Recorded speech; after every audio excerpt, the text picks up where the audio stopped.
Quoi? Je boude, comme Tyramigo. Salut les Tokuver et bienvenue pour l'épisode 12 de Ryusoger, Brûlante Illusion.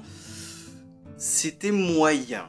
Donc bon, on commence effectivement avec Tyramigo qui est jaloux de Dime Volcano, parce qu'il est censé être plus fort que lui, et surtout parce que c'est le nouveau partenaire de Ko, donc Tyramigo n'est plus le seul partenaire de Ko, donc il est jaloux et bah il boude.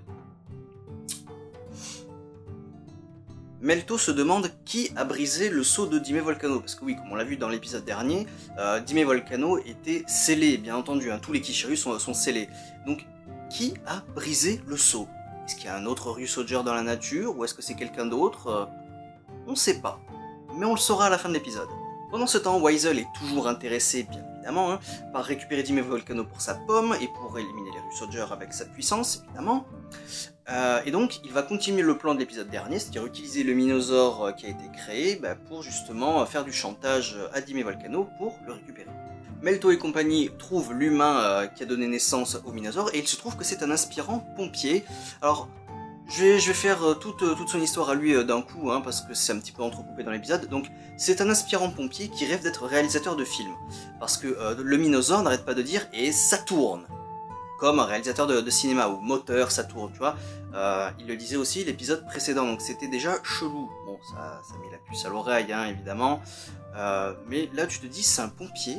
Pourquoi ils disent ça tourne, moteur, le Minosaure, alors on comprend pas. Donc oui, effectivement, ce pompier, cet aspirant pompier, parce qu'il n'est pas encore vraiment, veut être réalisateur de cinéma, sauf qu'il a laissé de côté son rêve pour faire plaisir à son père, qui est lui aussi pompier. Voilà. Le Minosaure devient géant, donc il faut bien sûr aller s'occuper de lui, avant qu'il cause trop de dégâts. Donc Tyramigo l'attaque sans avoir été invoqué par Ko, et donc encore une fois, illusion, brume et tout ça, et Tyramigo se fait vaincre. Donc pas le choix, il faut appeler Dime Volcano, sauf que lui aussi il tombe dans le piège avec une femelle Dime Volcano violette. Bon, ça m'a fait sourire. Ok, j'accepte, très bien. To arrive à briser l'illusion et Ko arrive à convaincre Tyramigo de faire un gataï avec Dime Volcano. Donc Kishiryu Dime Volcano, qui est très joli, tout rouge, doré, plein de feu, j'adore. Sauf qu'encore une fois, on affronte le Minosaure avec son illusion et tout ça, et Ko n'arrive pas à vaincre l'ennemi qui prend l'apparence de Ui, Asuna et Melto. Donc il n'y arrive pas, même s'il sait que ce sont des illusions, il n'y arrive pas. Bon, ça dure que quelques secondes parce qu'il retrouve le courage et il arrive à vaincre le Minosaure. Pour finir la petite histoire du pompier, lui et Ui étaient camarades de classe, donc elle arrive à le convaincre de ne pas abandonner son rêve, et donc ce jeune homme deviendra probablement réalisateur de cinéma un beau jour. Voilà, tout est bien qui finit bien pour lui. Et on en arrive à la scène finale de l'épisode, avec le retour, enfin, c'est pas trop tôt, de Gaisorg. Il aura fallu 12 épisodes, donc effectivement, on apprend que c'est lui qui a brisé le sceau de Dime Volcano, donc on va y aller de notre petite théorie. Alors, qui est Gaisorg? Donc, on nous confirme bien que c'est une armure errante, ça y a pas de problème, c'est Weisel qui le dit, donc Weisel le connaît, déjà. Alors, qui est Gaisorg? Est-ce que c'est parce que c'est une armure à très forte inspiration Ryuso qu'il est capable de briser les sceaux des Kishiryu? Ou alors est-ce que c'est l'hôte de l'armure qui fait partie de la tribu Ryuso qui a les connaissances? Voire même je dirais, est-ce que Gaisorg est toujours Gaisorg?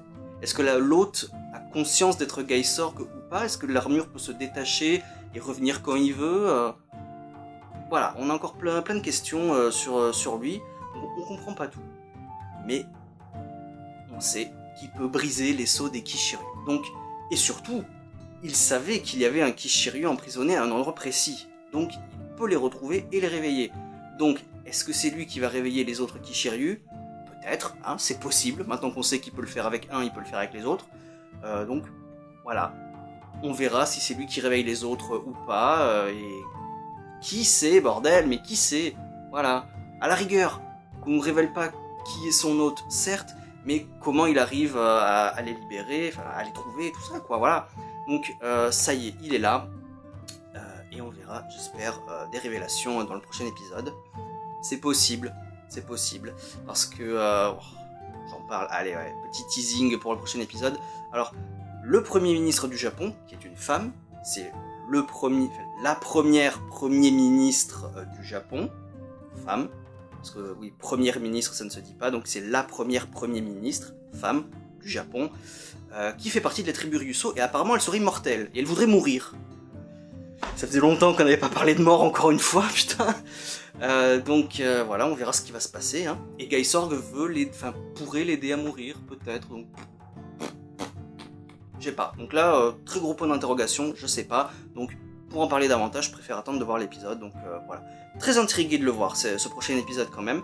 Parce que celui-là était un peu moyen. Voilà, Tyramigo qui boude. Ça dure un peu longtemps. Et bon voilà, il se passe pas grand-chose. Voilà. Juste pour un gataï à la fin. Voilà, il se passe pas grand chose. Donc épisode un peu moyen, mais très intrigué pour le prochain. Donc je vous dis à la semaine prochaine. Ciao.